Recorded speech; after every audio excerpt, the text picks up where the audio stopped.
going on, everybody? I am Lauren Toyota from Hot for Food, back with an easy recipe for you today. You might have seen this one on Hot for Food Takeover with my friend Lindsay L. I helped her make impromptu, like a recipe, a roasted cauliflower kind of alfredo penne pasta.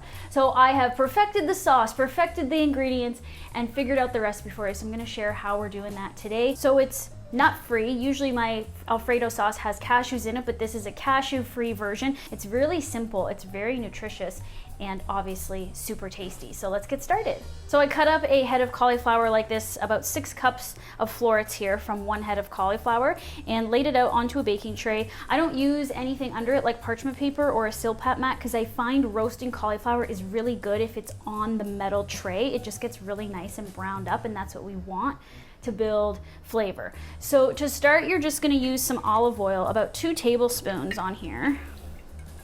I've also got the water starting to boil over there for our pasta, so that'll be ready to go. Then we're gonna season this with smoked paprika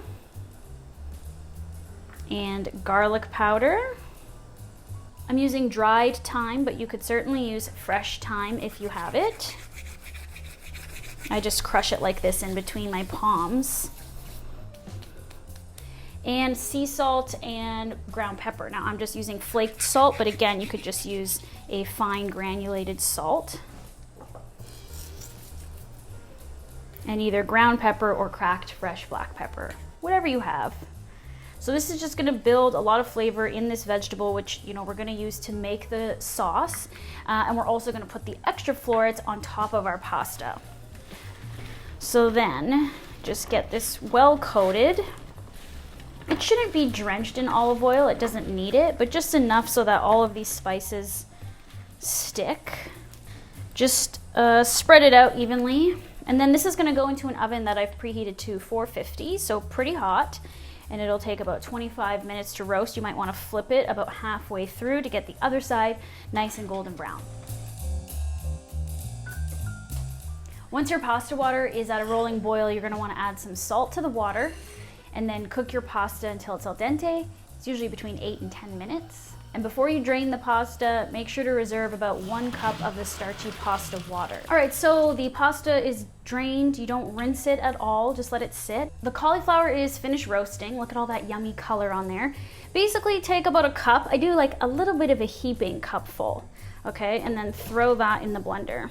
Now we're gonna make the rest of the sauce. It's all very easy. Like I said, it's vegan pantry staples. We have things like mellow white miso. This is an important flavor component in so many things. I have it in the fridge all the time. It lasts forever, so try some miso. Into the blender, we're doing 1/2 cup of non-dairy milk. We're doing about a lemon's worth of juice, 2 tablespoons approximately. About 2 tablespoons of extra virgin olive oil. Nutritional yeast. If you haven't already started using this, add it to your pantry. It goes in so many vegan recipes. I'm doing 1 tablespoon, so just to give it a bit of a flavor, but not too much, because too much nutritional yeast can be very overpowering. We're doing only a tablespoon of tahini. That's just to round out the smoothness and the fat. You don't taste it, it's neutral. Doing a couple of garlic cloves. You can do 1 if you don't want it as garlicky. Mellow white miso is one of my favorite ingredients. You'll see it in a lot of my sauces and dressings. It is umami to the fullest. It's fermented, super flavorful, salty, very well rounded, and it really helps the tang of this sauce because we're not using dairy products. We're trying to mimic that with other ingredients with different flavors, or similar, I guess, like flavors on the tongue. Salt and pepper, and then onion powder, also important for flavor. Now you reserved a cup of pasta water. You're gonna use about 1/3 of a cup to start. And you might add more once you are tossing the sauce with the cooked pasta in the pot, just to heat it through. It'll depend on what kind of non-dairy milk you used. You might get a slightly thicker sauce or a slightly thinner sauce. So just adjust that pasta water as needed. And then we'll just blend this. You blend it for quite a while. You need it to be really smooth. You want all that cauliflower to be pulverized and whipped. And now it's slightly warm, and your pasta is still warm, and the cauliflower is right out of the oven, so it's hot. But what we're gonna do is go back with the penne into the pot you boiled it in, add all of the sauce, and just heat it over low for a few minutes until it's steamy and heated through. And at that point is when you can add a little bit more pasta water just as you're stirring it together to make sure that the sauce stays nice and silky and doesn't get too sort of congealed or dry looking. And we'll put some cauliflower in here to mix it with the sauce and then leave some for serving on top.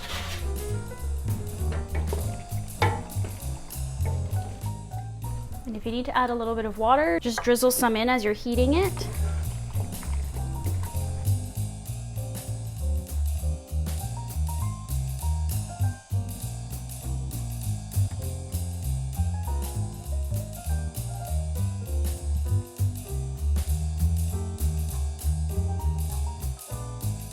Whew. Okay, y'all, that's an easy one to throw together. It's garnished with a little bit of parsley and ground pepper. Put more of that cauliflower on the top. Like I said, it makes it look pretty.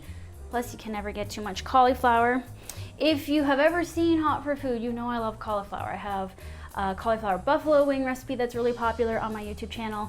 The cover of my cookbook has my famous buffalo cauliflower sandwich, which is cauliflower steaks breaded and crunchy with buffalo hot sauce on them. So I'm very excited to dig into this one.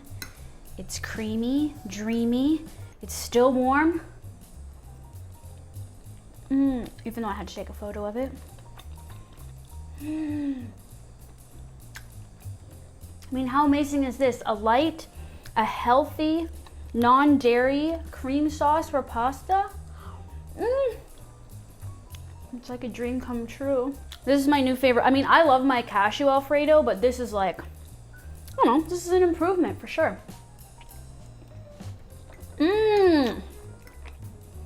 I'm posting infrequently here. Okay, guys, I'm spending more time to myself as well as doing other work. I just feel like right now, given the whirlwind of life we've been through, you know, this to me, although I love you all and I thank you so much for supporting me right now, I just kind of need a break from it because we're going to be gearing up, you know, later on in the year, hopefully, for my cookbook release. So, you know, right now I kind of am just not, my eyes aren't on the prize here on the YouTube channel, if I'm being honest. But when I'm inspired, I'll bring you a recipe. But stay tuned. I've got other things planned as well on my Instagram at Hot for Food. Just figured I'd let you know what's going on. All right, keep doing the work. I'm gonna go now. Thanks for watching. If you make this, share it with me on social at Hot for Food. I'm at Lauren Toyota as well, and I'll see you guys sometime soon. Thanks for watching. Bye.